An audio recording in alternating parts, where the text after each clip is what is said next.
Hello there everybody, Sam's Trains here and welcome back to the railway. Today I'm looking at a model by Bachmann that seems impossibly complex.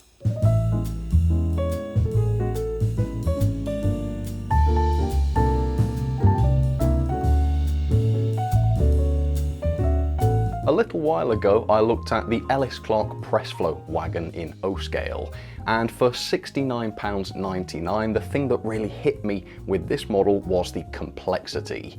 I think that was probably the most complex piece of rolling stock I've ever seen in any scale. It was absolutely amazing. And recently I noticed that Bachmann produces a Presflo wagon, but in 00 scale. And these are really expensive, £51.95 for a relatively small wagon. And I thought, crikey, that's a lot of money. But then I bought one and looked through the front of the box and I could see why. So here is Bachmann's Presflo wagon, and this looks absolutely insane. I don't know if it's worth over £50, of course, but there is a lot of detail on this wagon. That much is obvious from the outside of the box. Now, obviously, I didn't pay over £50 for this. Rails of Sheffield had a bit of a sale for this Presflo wagon, and I was able to pick it up for £34.95, which is still quite a lot of money, obviously, for a relatively small piece of rolling stock.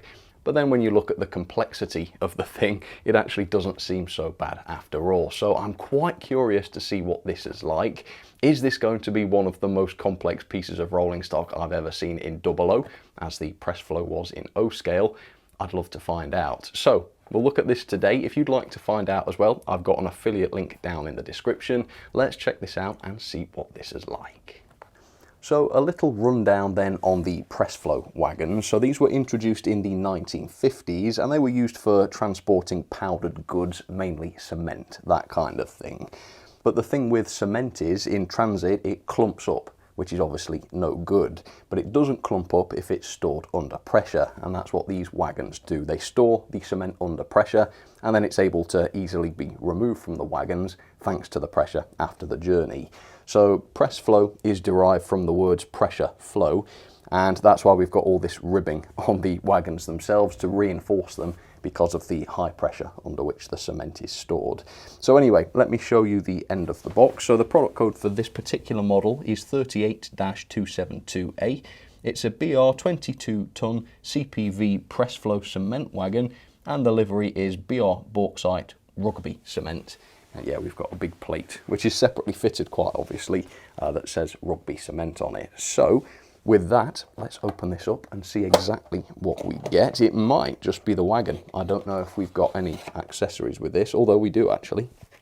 What's that? Some sort of pipe. Well, I didn't see a note or any instructions with this, so that, for now, is going to be a mystery. There might be a locating hole on the model, which will tell me where this goes, but yeah, that is mysterious. I was expecting some sort of screw link couplings or chain links or something. Wasn't expecting a bit of plastic pipe, but it's a nice bonus, I'll take it. Right, opening. Let's get a first proper look at this thing. And already, core, those doors on the top look fantastic. The moulding there is just great. Right, lifting. Alright, so it's not particularly heavy or anything. It seems like a largely plastic model, but what it's lacking in weight is definitely made up for in detail. This is crazy.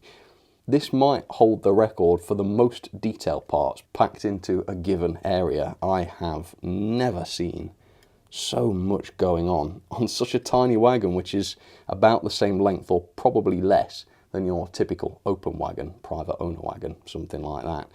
Yeah, it is crazy. So let's get the close-up lens on and let's take a close look at exactly what this model has to offer. Okay, Bachmann's Presflo wagon in 00, and as expected, this is mightily impressive. Obviously, it doesn't have quite the same detail and finesse as the Ellis Clark O-scale version because of how much smaller it is, but do you know what? Given that this is 8 times smaller than that Ellis Clark model, it's not too far away. Most of the details are here, and most of them are still separately fitted as opposed to moulded on. It is very, very impressive. Weight-wise, it's not going to blow you away. It weighs 30 grams, which is just a little bit less than your typical Rapido open wagon of a similar sort of size. And to start with, I thought, oh, you know, that's not very good for the money, is it? With all this empty space inside, it could have been bulked out with extra weight.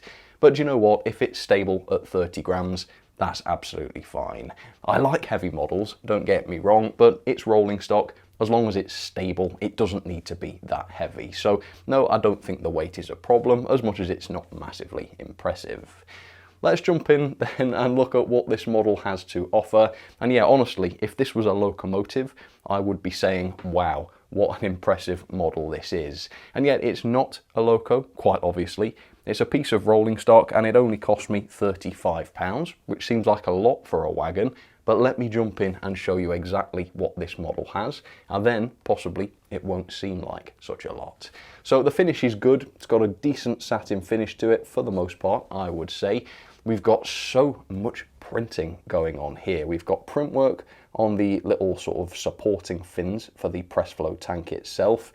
All sorts of different printed detail, which is too small for me to read, but I wouldn't be surprised if it was legible. We've got print work directly on the side of the Presflo body as well, quite a bit of that. And then we've got a number of separate plates as well. Obviously the rugby cement plate, that is a separate part, so it stands out beautifully. We've got this little board here, which is slightly wonkily printed, but again, props for this being separate. Along the sole bar, we have a lot of printed detail as well. The builder's plate isn't a separately fitted part or anything, it's just printed directly on. I believe Ellis Clark's Presflo did come with some separate plates. Some of the plates, though, are printed onto a slightly raised area of the sole bar, which has been done in the moulding, and that does give the impression of these being separate parts. So on the whole, I think it does look quite effective. And then we've got other things on the chassis, such as the axle boxes, which have been painted, various turning wheels and such, which are separately fitted and separately painted. Yeah, for a piece of rolling stock, this is marvellously complex, and wherever you look, even between the rungs of the ladder where there's the danger sign, you can see printed detail. But that really is only the tip of the iceberg. There is so much going on in terms of separate parts. Let's start at the top this time. So we've got the walkways here, which are clearly separate parts, and the moulding on these walkways and the doors next to them is fantastic. It looks very realistic. Then we've got the ladder on the left hand side. Obviously that's a separate part, and also the handrails either side of the ladder, these are separate parts as well. Then on the other side we've got the pressure tanks, which are separate parts and very detailed. Again, nice and impressive. On the side of the body, we've got this little pressure gauge here with a pipe coming off it. The pipe itself is separately fitted, and this pipe work going up the front of the wagon, that is separately fitted as well. The sole bar has loads of detail on it as well, whether it's these controls or these little grab irons here, these handrails. These are all separately fitted parts. The buffers are made of metal, I believe, but these are not sprung, but they are separately fitted. There we go, and we have got separately fitted detail along the buffer beams as well, including the little lamp bracket, although there was no coupling to put onto these hooks, which is a shame. I think for the money, every possible feature should have been included here. And then, as we've already seen, there's loads of underframe detail. The brake rigging is fully represented here, and like I say, we've got all of these controls which are separate too. The model is also fully detailed on the underside, which is mightily impressive. So we've got all of these pipes feeding the tank itself, which is fully detailed. We've got full relief on everything down here, which just looks amazing. Now, one thing that isn't so good about this is the brake rigging. It's all here in detail, but as you can see, the brake shoes themselves are nowhere near the wheels, which actually looks pretty unrealistic when you notice it.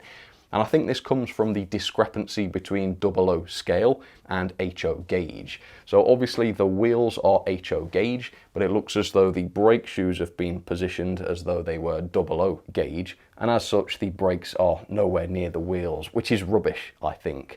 I think model designers need to have a bit of creativity in adapting a model into 00 scale, even though it's HO gauge. Yeah, that's not been done very well at all, and it's quite unrealistic on a model that is otherwise extremely realistic. But that's my only major gripe with this. Everything else, the paintwork, the number of details, the amount of detail, and the build quality on the whole, I would say, All of this has been done brilliantly. The wheels do look like they're made of plastic, but they're not. They're metal, they've just been blackened. So that's good as well. No bearings for the axles to sit into though. That's fairly standard, not a massive problem. Again though, given the high price of this, given the RRP, I suppose as well, some bearings in there might have been a nice gesture as a bit of a justification for the price. Then coupling wise, nothing fancy going on here. It doesn't need to be too fancy, just basic NEM pockets with tension locks pre-fitted with a little bit of pivoting. Again, this is a short base wagon. I don't suppose kinematics would have been dreadfully necessary here. So there you have it. What an amazingly complex model. Do you know what? I complain a lot about prices, but when I pay a high price and I get a model that, for the most part, completely justifies that price in its complexity, I will not complain. And in fact, this might even get a good value mark. We'll see how I'm feeling. Anyway, let's get this down onto the track, let's get it tested, and let's see how it runs. So here's a conundrum for you. What on earth do I run with a single Presflo wagon? Obviously, if I had a full train of them, I could work something realistic out, but just one by itself has got me stumped. So I think whatever I do with this is going to look a little bit silly. So I've gone for the shunting angle once again. I've chosen the Ruston because I don't think I've used that in one of these recent rolling stock reviews. It's the Express Dairy one, so possibly my Presflo here is full of powdered milk, even though it's labelled as rugby cement. Again, silly is the word. And then I've set up some other sort of hopper wagons, which are clearly for carrying coal and that kind of thing. So it is what it is. It'll test the wagon, and that's what matters. In terms of how free rolling this wagon is, it may not have separate bearings, but it's perfectly free rolling. It went all the way down Gordon's Hill, past the curves at the bottom, stopping just at the end of the last curve.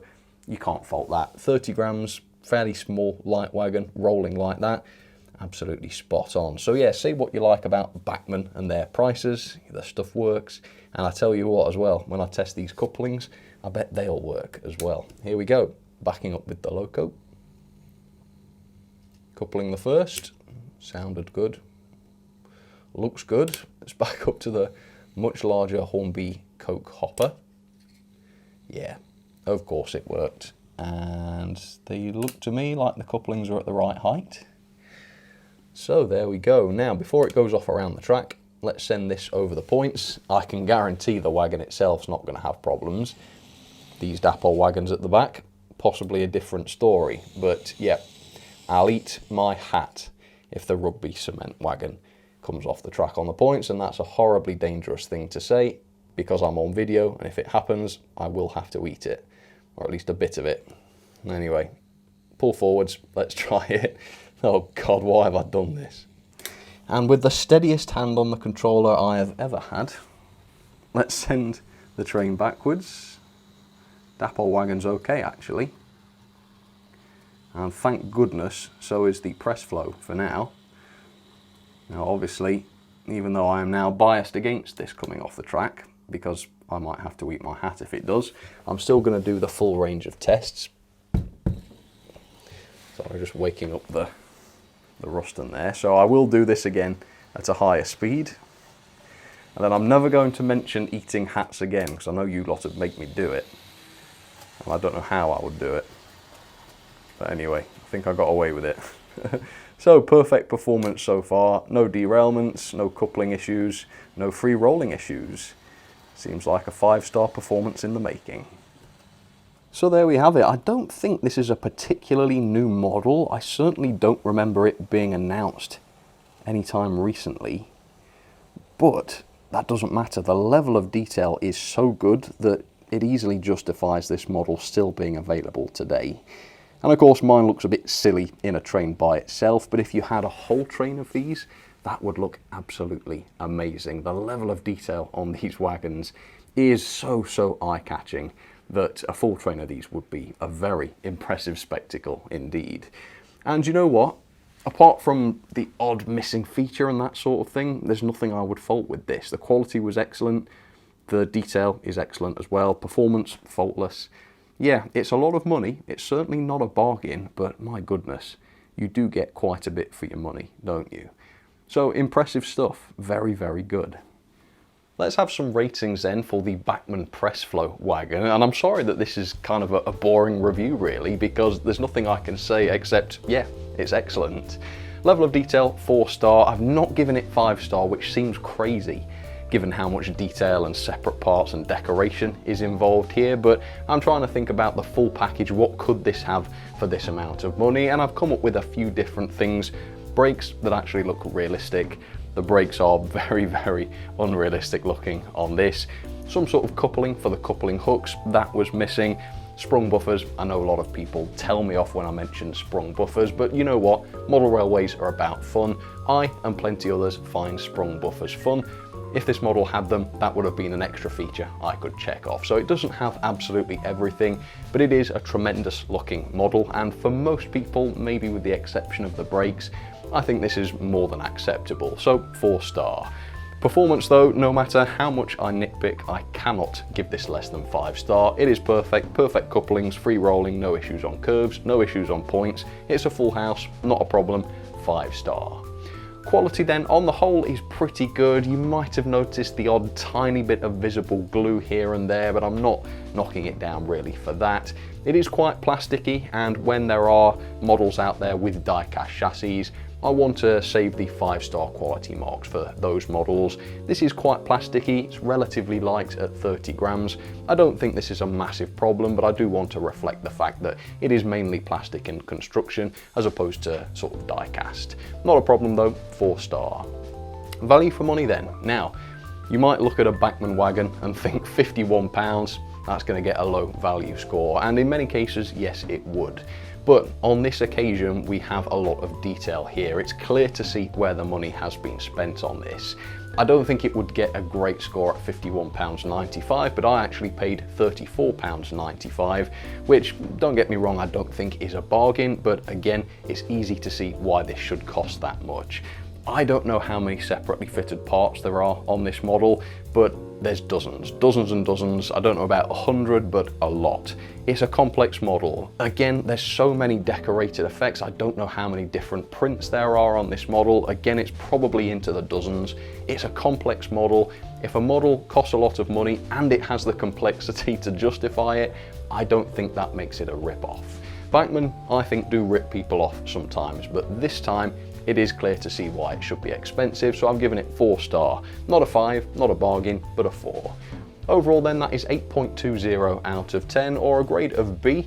I like to give some points on how a model could be improved, so if it had more realistic brakes that actually lined up with the wheels, if it had a few more extra features, if it had a bit more metal on it, then I would have given this, quite obviously, an A. Into the logbook it goes then, and it's 6th place above the YMO Salmon wagons and below the 21-ton MDOs by Acura scale, so easily within the top 10, a beautiful, beautiful model. So, final question, can I recommend this model? It's a redundant question, but I'll ask it anyway.